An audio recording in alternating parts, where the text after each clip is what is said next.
Beliefs about vampires, werewolves, witches, and wizards are widespread. Exactly what is a serial killer? Our house was 2 rooms, and there was 7 of us. He held the bat like this. That's why I have characters who sort of expose themselves. And everybody always say, Coach Carter, Samuel Jackson is taller than you. I said, I know, but I think I'm better looking.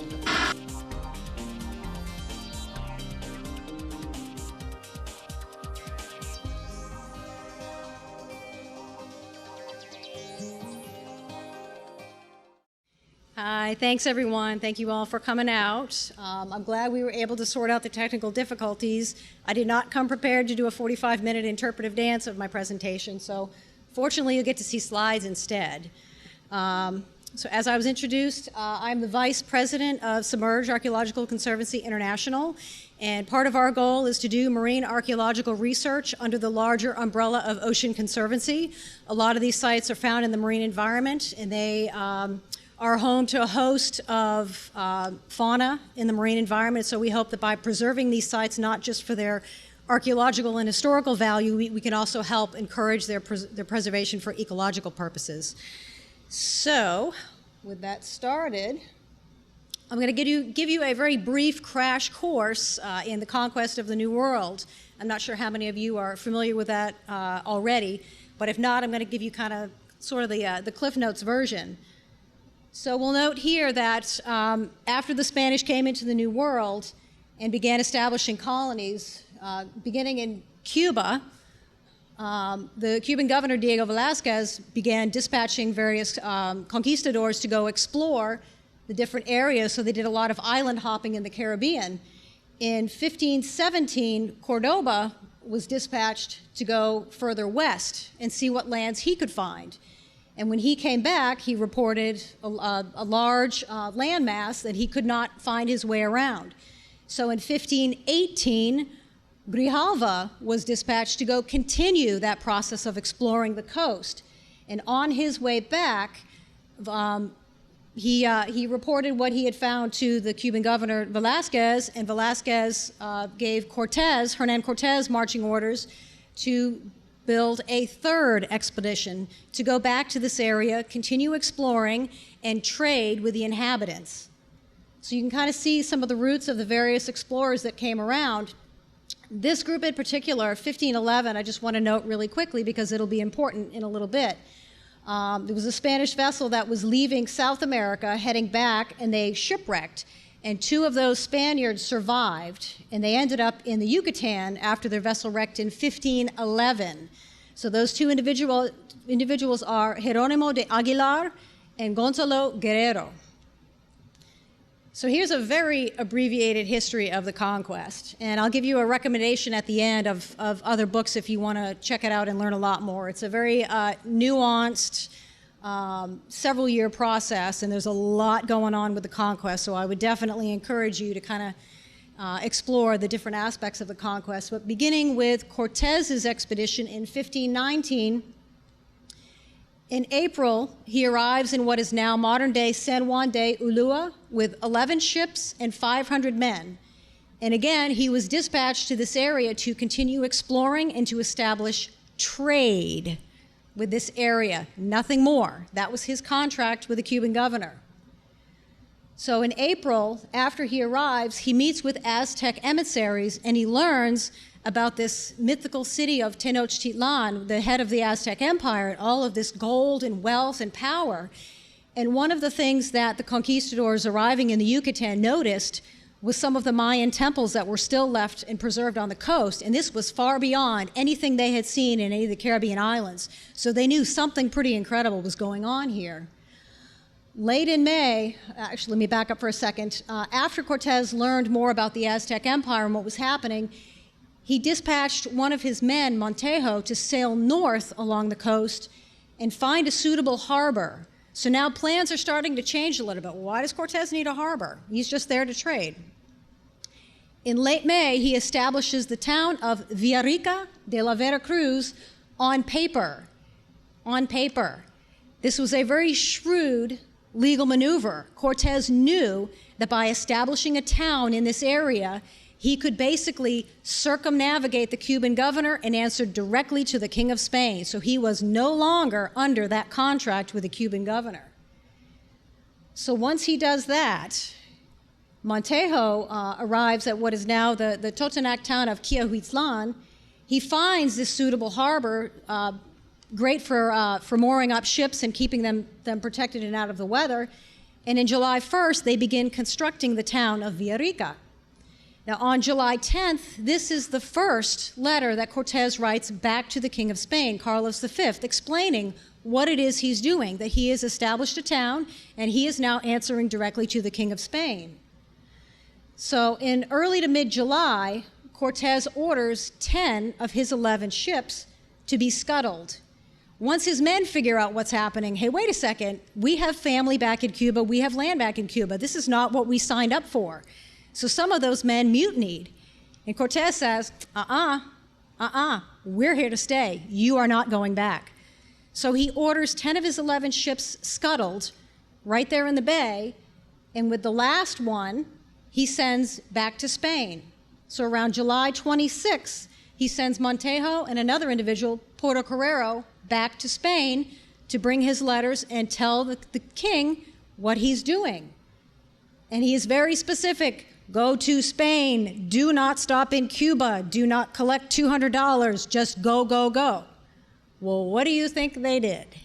They sailed away from Verica, stopped in Cuba, and word got back to the Cuban governor Velázquez what Cortes had done. He had breached his contract. That's going to come back to bite him. But of course, Cortes doesn't know this at this point, so in mid-August, he decides to march inland to Tenochtitlan and find out exactly what's going on with this Aztec empire and all of their crazy wealth. So, back to Cuba. The Cuban governor finds out about what Cortes does, and he is not happy. He is not happy at all.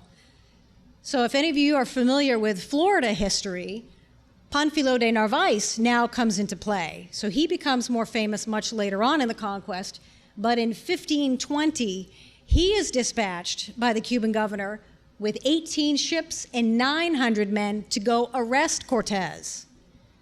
So of course, Cortes doesn't learn about this until several months later in mid-April, when he finds out that all of these Spaniards have arrived on the coast. So he ends up departing Tenochtitlan, leaves some of his forces behind, and marches over to the coast. So there, he attacks and eventually overcomes Narvaez's soldiers, who outnumber him 3-1. He basically kicked his butt. And if any of you have ever seen a picture of Narvaez or a painting of Narvaez, he has an eye patch. That's where he's mostly associated with Florida history. Well, this is where he took a pike in the eye and ended up wearing the patch. But to make matters worse, Cortes took him prisoner and held him at Verica for 3 years. So poor Narvaez, he's the saddest conquistador, just had no luck whatsoever. But what Cortes also does is he takes 16 of his 18 ships and orders them scuttled and sunk as well in this area. So now we're thinking there are possibly 26 early Spanish colonial vessels that may have been lost in this area. So after Cortes kicks Narvaez's butt, takes his men who gladly join them, he decides to return back to Tenochtitlan and continue his conquest of the Aztec Empire.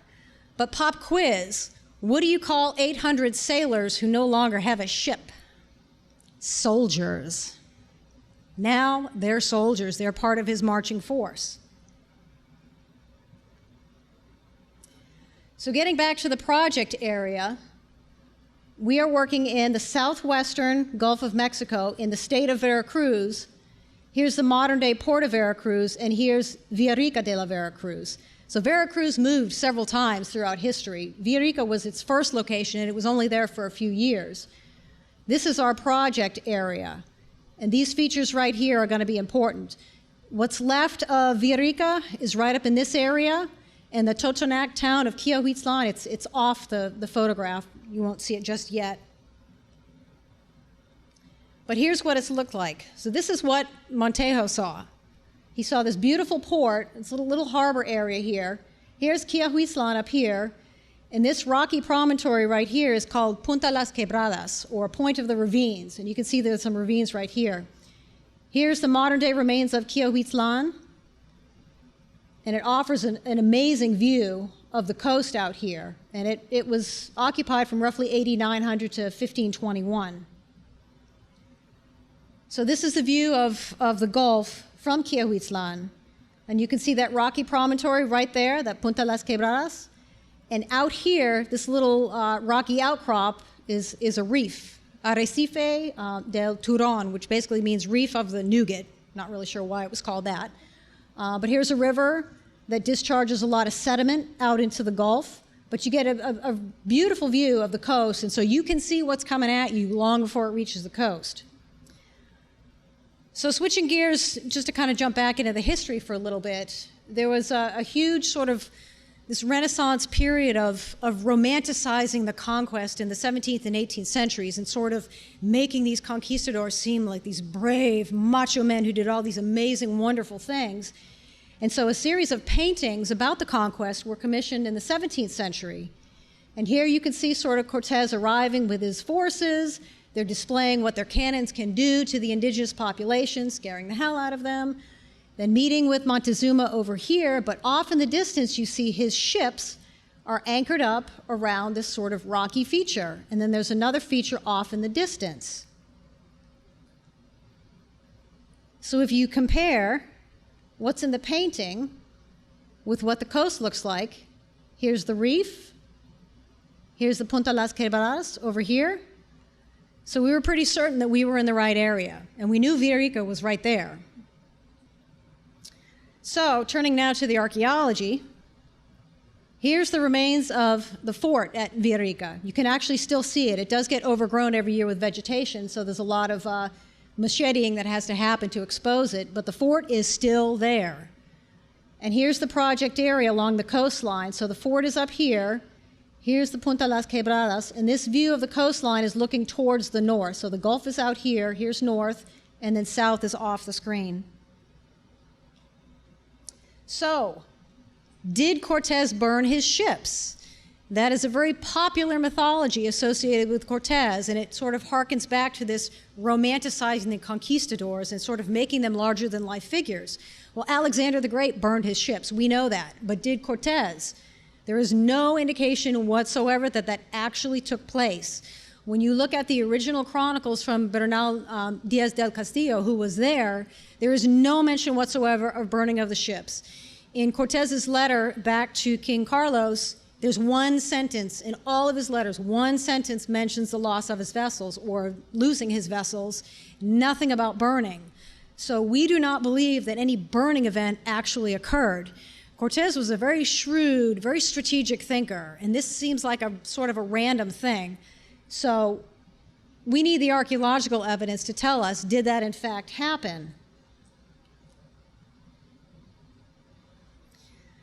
So anecdotally, there's an oral history in the area in a nearby town called Jalapa, in a church, that this wooden cross was supposedly made from the spars of one of Cortes's ships.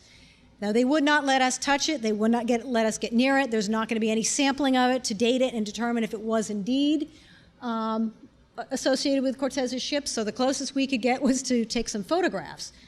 It's possible, but we don't know yet, and we won't be able to confirm. But there are other accounts that tell us a little bit more. And as you can see in some of these paintings, they just show these vessels sort of moored a little bit offshore. There's no burning going on here. And again, Cortes says nothing about burning in his letters back to the king. So what is the archaeology going to tell us? Well, we sort of need to understand what else has already been found so we can figure out what it is that we're looking for. Now, in the early 16th century, Spanish ships were not constructed on ship's plans with specific measurements, much that they are in later centuries. They were very much, the shipwright knew what he was doing, he crafted his ship, so there could be a lot of variation in how the ships are constructed. So we don't know the exact measurements of what these ships looked like. Now, we know that Cortes had a couple of naus and caravels with him, and those are very specific types of ships associated with the conquistadors. But we believe he also had what's called a rowed galley, and this was a Mediterranean vessel that was in essence a hybrid sort of vehicle. It had masts for sailing, but it could also be rowed, and it was shallow drafted, which would allow the Spaniards to come up into the coast and cruise up the rivers to explore where these larger, deeper draft ocean-going vessels could not go. So we think one of his vessels might have been a rowed galley. Well, how exciting would that be to find? Not one has been found in the Western Hemisphere yet. So this is really cool if we could find one.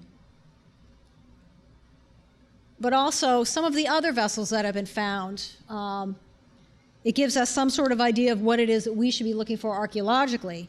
Now, unfortunately, the large majority of our data set is skewed toward the second half of the 16th century. So after 1554, that's where a lot of the archaeological remains that have been investigated so far date to.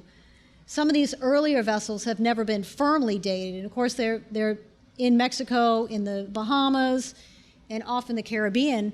But mostly those remains just consist of the very bottom of a hull or just a fragment of a hull. So that's the wood and then the iron nails that were used to construct them. And that's about it. There's not a heck of a lot that we can tell about that in terms of trying to identify which vessels they are, when they sank, and who they were associated with. So there's not a lot of information we have to go on. So we know we're looking for something wooden. We know a little bit about ship construction in this period, and we know that they're going to have a lot of iron nails. So, interestingly enough, you would think that this is one of the most seminal events in the history of the entire Western Hemisphere, but only one archaeological expedition has ever really gone to look for Cortes's ships, and that was by the Mexican archaeologist Francisco del Paso y Troncoso in 1892. And his methodology involved dispatching divers to basically walk around on the seafloor and see what they could find. So not a very methodical type of search pattern. And unsurprisingly, they didn't find anything. So fast forward to 2018, and we were awarded a National Geographic Explorers Grant to go down there in 2018 and conduct a methodical archaeological survey using marine magnetometers and divers. So as you can see here, we would load up our vehicles, lots of diving equipment, survey equipment, and all kinds of stuff. It is a logistically heavy-duty type of project, especially when you're working in a remote area. You can't run to the corner store and get a new battery or whatever. Vera Cruz is over an hour drive away, so you have to have everything with you. And when something breaks, you have to have backups for it. So on the right, this is showing some of the magnetometer data that we collected. We surveyed this entire area with a marine magnetometer. And basically, a magnetometer is sort of like a metal detector. And what it's detecting is any deviations in the Earth's ambient magnetic field that are caused by anything made of iron or steel. Any ferrous objects can be detected. However, you also need to account for the local geology in this area, and it is volcanic, which means it gives off a magnetic signature, a very large, noisy magnetic signature. So try finding a stack of nails in a very noisy magnetic background. So that was a huge challenge for us. And so you can kind of see some of the variation, some of these areas where it's less magnetic and then highly magnetic around this reef feature. And there's the Punta Las Quebradas right there. And then the reef is over here. So it's going to be really difficult to try and find discrete magnetic anomalies caused by human-modified objects with all of that background noise. Nevertheless, we conducted our mag survey. So here's some of the logistics of what it's like to work in Verica.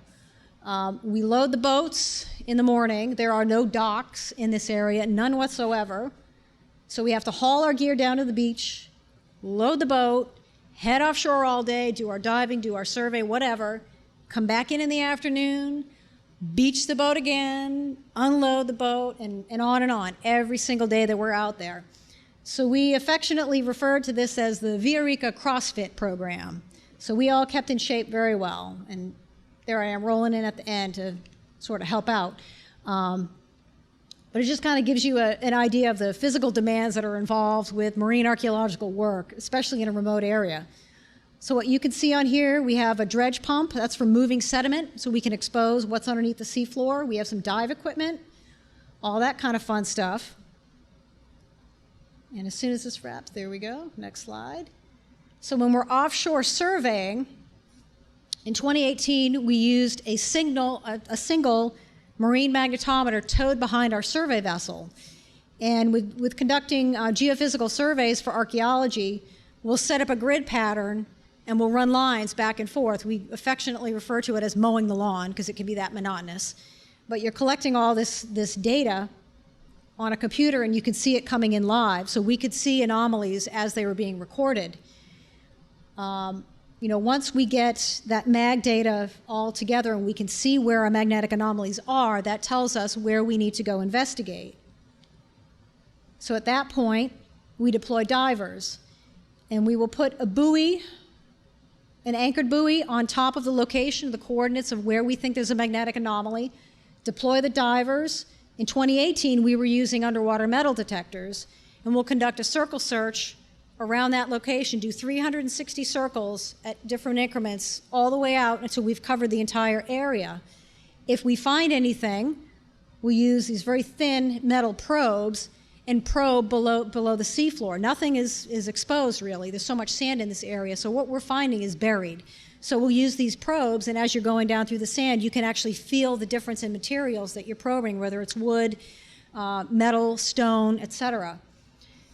However, unfortunately, the sand offshore is also magnetic. So the underwater metal detectors were basically useless, and that was very disappointing. But fortuitously, we found an anchor, and it just happened to be sticking up out of the seafloor. So we have the arm, and here's the palm right here, and from here up was sticking out of the seafloor just about a foot above the bottom. And fortunately, our divers found it right away. And so we used the dredge, and we're able to remove about a meter, about 3.5 feet of sediment, to expose the rest of the anchor so that we could map it and record it and try and determine, well, is this something modern? Is it something old? What is it? So we have it completely exposed, and as you can see down here on the bottom of our meter-deep hole, there's a wooden stock, which is really cool because that gives us some really important information right there, but I'll get to that in a second.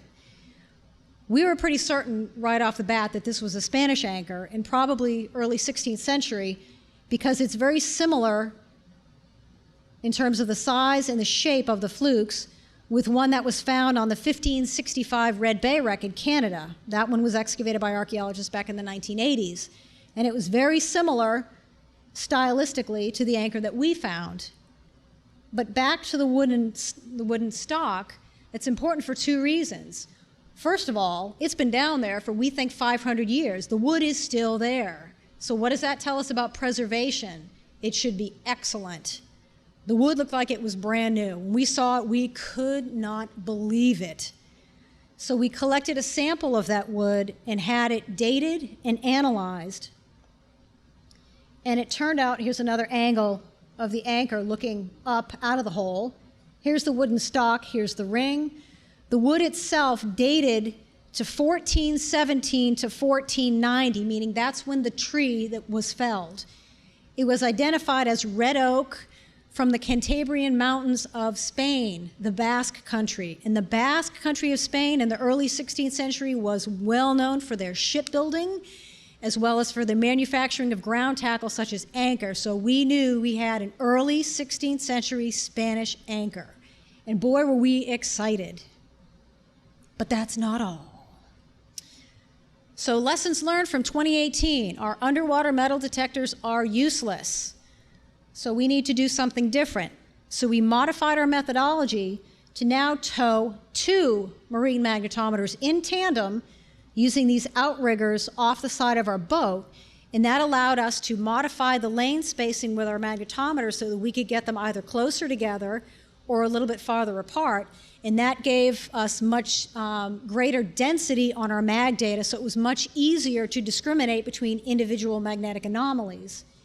And again, we have the base station, which is recording diurnal variation. The Earth's magnetic field changes throughout the day, and that base mag records that variation, and then we can take that data, compare it to our marine magnetometer data, and basically eliminate that variation so that we can identify what are indeed discrete anomalies. But the real game changer came in 2019. Now, we partnered with a company called Marine Magnetics out of Canada, and they design and develop marine magnetometers. For this project, understanding the challenges that we were facing with all of the volcanic geology and trying to identify magnetic anomalies, they designed this prototype equipment. It's sort of like a gradiometer, sort of like having two magnetometers in one, but it cancels out the background magnetics. All of that geological noise we were getting, it eliminates it, and it focuses entirely on what is not geological. And it's very interesting. If you ever used a metal detector, you can hear the sound variation when you get closer to something. It like gets louder and the pulse is longer. With this particular device, it gives you an audible signal, and as you're going along in sort of a neutral area where there's nothing, it's almost like a radar on a submarine, ping, like ping, ping, ping. But when you fly it over something that is magnetic, that's an anomaly right below it, all of a sudden the sound changes, and it's like ping, ping, ping, ping, and it's a much duller sound. So you can hear the magnetic gradient, and it's such a cool phenomenon. I wish I had a sound recording that I could share with you guys. It's really cool. It's like, oh my God, something's there. So exciting. So now we had the ability to do our circle searches around our buoys and find exactly where the source of our magnetic anomaly was. And so anchor number 3 was found. This one was completely buried under the seafloor. Again, about a meter down, so about 3.5 feet below the seafloor. We uncovered the whole thing, and it may be hard to see for you guys in the back, but here's the shank right here, the 2 arms with the flukes, and here's the ring. And this anchor is oriented almost due north-south, but it's massive. It's about 12 feet long. The one that we found in 2018 was about 8.5 feet long. So this one is much bigger, indicating that this was used on a much bigger ship. So that's important information for us right there. But wait, it gets better. We found another one, anchor number 4. And just as an aside, anchor number 1 was actually a grappling anchor that we found early on by mistake. We don't think it's associated, but we want to include it anyway as just part of our assemblage. So anchor number 4 is actually the 3rd Spanish anchor that we found. And we found this one again in 2019, just to the north of where the massive anchor number 3 was located. This anchor is actually oriented east-west. And so here are the arms are down here, and here's the ring. And the ring is sharply canted to the north at a 20-degree bearing, whereas the rest of the anchor is oriented east-west. So you can kind of see it a little bit. Here's the shank right here. There's the ring. So now moving back to the project area, I'm just going to show you sort of a subset of our larger project area, which we did a mag survey of this whole thing. But for this point, I want to focus on this little area right here. And that's represented right here, this image on the right. So this is the raw magnetic data that we recorded, and you can see there's a lot of noise in there, but there are some discrete anomalies. So once we've processed that, removed all of that background noise, we can see some discrete magnetic anomalies here. So this first one in the red circle, that's anchor number 2. That's the one that we found in 2018 that was sticking up out of the seafloor. Anchor number 3. This is the big one. This is the 12-footer that we found, completely buried under the seafloor. And then not long after, anchor number 4, right there. But look what else we have. These are other magnetic anomalies, discrete magnetic anomalies in the same area. So hearkening back to the story of Cortes and the scuttling of his fleet, what do you see here? What do you see? They're all lined up north-south. They're all in this area. And any of you military history buffs should be able to quickly figure out this is natural high ground. Here's the fort. Here's a reef. So that's a shipwreck hazard right there. By scuttling his fleet and lining them up, this shows intention. This was not a random make them disappear. This was a very strategic move. Now, Cortes had no way of knowing that Montejo and Puerto Carrero were going to disobey him and go back to Cuba, but he was a smart guy, and he knew eventually Velázquez was going to figure out what he did. So we think he ordered them sunk as a navigational hazard so that anyone coming in, not only would he be able to see them for a ways away, but now he basically has a ship trap here, forcing anyone to come in through this very narrow area where he can pick them off, because he had guns. So what do you think about that? Pretty interesting, huh? So now we have to go back and continue testing the rest of these magnetic anomalies to determine, are they indeed anchors? But what's also interesting to note about the scuttling of the fleet is he ordered every usable part stripped off from them. Take it all. Take the rigging if it's usable, take the superstructure if it's usable. He recycled as much as he could from those ships. And then when he told his men that he ordered them sank, it was because, well, they were worm-eaten, they were rotten, which is plausible. Some of his ships had been used on the Grijalva and Cordoba expeditions 2 years earlier. The Caribbean is known for eating up wooden hulls with all the shipworms and everything. It's plausible that the ships were indeed in bad shape. We won't know until we find them and can investigate them archaeologically. But remember back when I was talking about the wooden stock on that anchor and why that's really cool? Not just because we got dates from it, because it shows there's preservation in that area. And so anything that would have been covered relatively quickly under the sand would have been protected and preserved for half a millennium. That's pretty cool. So one of the hypotheses that I have in terms of the scuttling event that I think is actually going to benefit us is when Cortes came over, his ships were full of horses and men and guns and all kinds of supplies to trade. So his ships were not heavily ballasted. They did not have a lot of ballast stones in the bottom of the hull because so much of the weight was already being carried by all of his supplies and everything. So once all of that came off, if you want a ship to sink, what are you going to do? What do you think? If you want them to sink and know that no one will be able to raise them, rebuild them, and sail them back to Cuba, what can you do? Load them up with even more rocks, take them offshore, drill them so that they sink, and be done with it. They're gone forever. So I think maybe what they did was they loaded some of those volcanic rocks onto the hulls, and maybe, just maybe, we can detect those volcanic rocks to help us find where the ship's hulls are.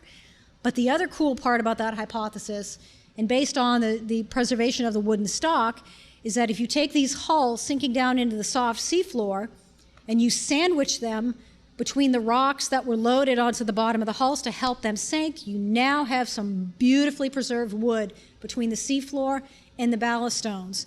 So we may actually have quite a bit of hull structure still there, preserved.